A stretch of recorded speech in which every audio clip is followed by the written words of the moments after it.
అహ్మదాబాద్ ఘోర విమాన ప్రమాదంలో మృతి చెందిన గుజరాత్ మాజీ సీఎం విజయ్ రూపానీ మృతదేహాన్ని కాసేపట్లో కుటుంబ సభ్యులకు అందించనున్నారు.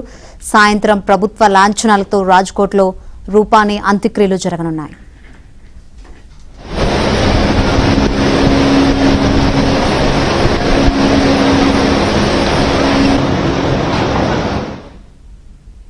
ప్రభుత్వ లాంఛనాలతో రాజ్కోట్లో రూపానీ అంత్యక్రియలు జరగనున్నాయి. మరిన్ని వివరాలు అందించేందుకు మా ప్రతినిధి సతీష్ సిద్ధంగా ఉన్నారు. సతీష్, శంకరి, అహ్మదాబాద్ లో జరిగిన ఘోర విమాన ప్రమాద ఘటనలో దాదాపు 279 మంది వరకు మృతి చెందారు. ఇప్పటి వరకు వారి డిఎన్ఏలకు సంబంధించి కూడా సేకరణ పూర్తి చేస్తున్నారు. దాదాపు 12వ తేదీ నుంచి కూడా ఈ రోజు వరకు కూడా వరుసగా డిఎన్ఏ కలెక్ట్ చేస్తున్నారు. తాజాగా గుజరాత్ మాజీ సీఎం విజయ్ రూపానీ యొక్క డెడ్ బాడీని నిన్న గుర్తించడం జరిగింది. వారి కుటుంబ సభ్యులు ఇచ్చిన డిఎన్ఏ మేరకు మ్యాచ్ కావడంతో ఆయన డెడ్ బాడీని మరి కాసేపట్లో అంటే ఉదయం 11:30 గంటలకు సివిల్ హాస్పిటల్ నుండి విజయ్ రూపానీ మృతదేహాన్ని వారి కుటుంబ సభ్యులకు అప్పగించబోతున్నారు. ఇక మధ్యాహ్నం 2 గంటలకు రాజ్కోట్ చేరుకోబోతుంది విజయ్ రూపానీ పార్థివ దేహం. సాయంత్రం 5 గంటలకు ప్రభుత్వ లాంఛనాలతోనే విజయ్ రూపానీ యొక్క చివరి అంత్యక్రియలు చేయబోతున్నారు. భారతీయ జనతా పార్టీకి సంబంధించి గుజరాత్ రాష్ట్రం పెద్ద ఎత్తున కూడా పార్టీకి సంబంధించిన నేతలంతా కూడా ఇప్పటికే వారి నివాసానికి చేరుకుంటారు. మరోవైపు సివిల్ హాస్పిటల్కి మరి కాసేపట్లో వారి కుటుంబ సభ్యులు కూడా చేరుకోబోతున్నారు. అయితే విజయ్ రూపానీతో పాటు ఇతరులకు సంబంధించిన డిఎన్ఏకి సంబంధించి వారి బంధువులకు కూడా ఇప్పటికే మృతదేహాలను కూడా అప్పగిస్తున్నారు. దాదాపు నిన్న సాయంత్రానికి 47 మంది డిఎన్ఏలు సరిపోలేదని కూడా అధికారులు చెప్తున్నారు. 47 మందికి సంబంధించి ఇప్పటి వరకు 24 మృతదేహాలు వారి కుటుంబాలకు అప్పగించామని, మిగతా ప్రాసెస్ అంతా కూడా ఈ రోజు పూర్తి చేస్తామని కూడా అధికారులు చెప్తున్నారు. కొన్ని డెడ్ బాడీలను గుర్తించడానికి కూడా కష్టతరంగా మారిపోయింది.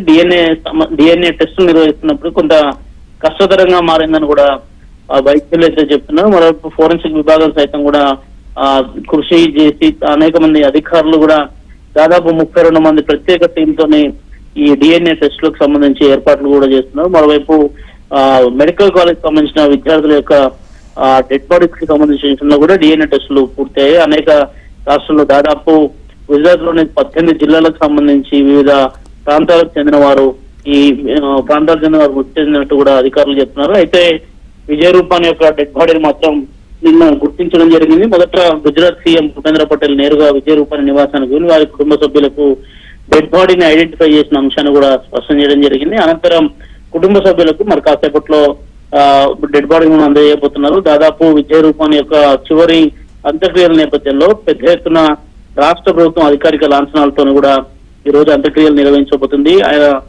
నివాసం రాజ్కోట్ కి మరి కాసేపట్లో కూడా మృతదేహాన్ని తరలించబోతారు. 2 గంటలకు ఒక అంతిమ యాత్ర కూడా ప్రారంభమయ్యే అవకాశం చాలా స్పష్టంగా కనబడుతుంది. సాయంత్రం 5 గంటలకు ప్రభుత్వ లాంఛనాలతోని ఆయన అంత్యక్రియలను పూర్తి చేశారు. మరోవైపు ఇతరులకు సంబంధించిన ప్రక్రియ కూడా కొనసాగుతుంది.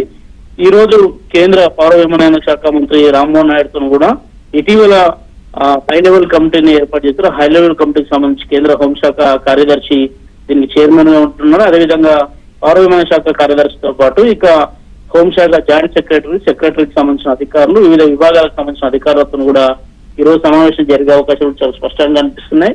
భవిష్యత్తులో ఇలాంటి సమస్యలు తలెత్తకుండా, ఇలాంటి ప్రమాదాలు చోటు చేసుకోకుండా ఉండేందుకు కూడా అనేక చర్యలు పౌర విమానయాన శాఖ చేపడుతున్న నేపథ్యంలో ఈ రోజు హై లెవెల్ కమిటీతో జరగబోయే సమావేశం కూడా అత్యంత కీలకంగా మారిపోయింది.